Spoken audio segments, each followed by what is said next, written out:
Hi ha qui diu que Dublín és un Londres en petit i veient els autobusos de dues plantes, els double-deckers, el riu creuant la ciutat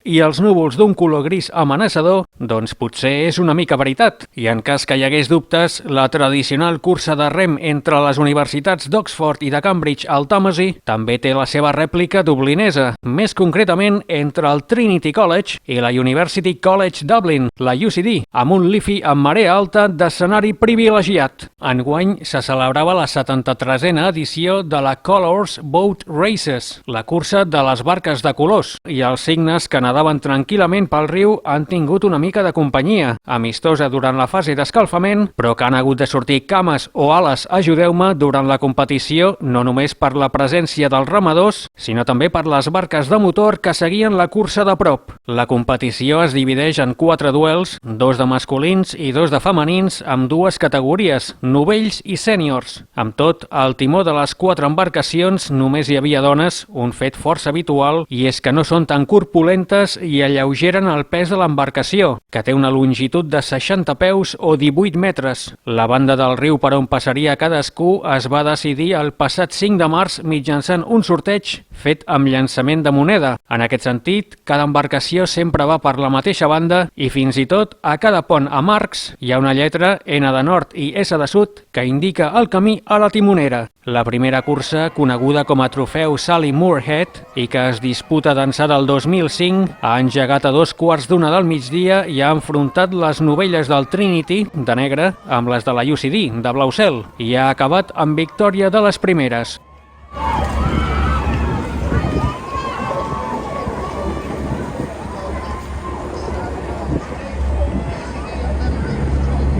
El segon duel, la Dan Quinn Shield, que es disputa d'ençà del 2004, enfrontava els novells de les dues universitats i el resultat ha estat el mateix, victòria per als del Trinity.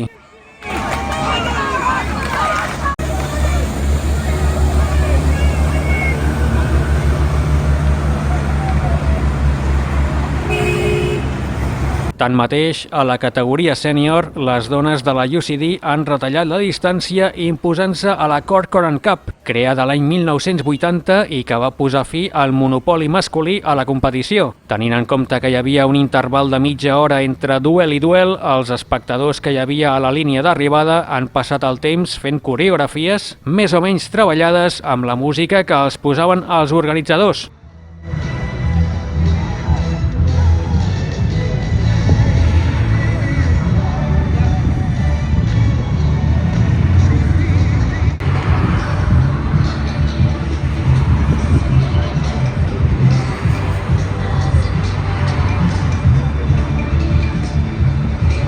El DJ ha aturat la música quan ha estat l'hora del plat fort de la jornada, la categoria sènior masculina, coneguda com a Gannon Cup, que amb 73 edicions és, amb diferència, la més antiga. La cursa ha estat molt disputada amb un frec a frec al llarg de tot el recorregut i amb crits d'ànim constants "Come on Trinity" i "Come on UCD" dels espectadors que s'ho miraven des de les ribes del Liffey. Finalment, la victòria ha estat per als de la UCD, que retallen la distància en el còmput històric de la competició, que el Trinity ha guanyat en 37 ocasions i la UCD en 35. En el global del dia, empat a 2 entre les dues universitats, amb victòria per als joves del Trinity i per als sèniors de la UCD.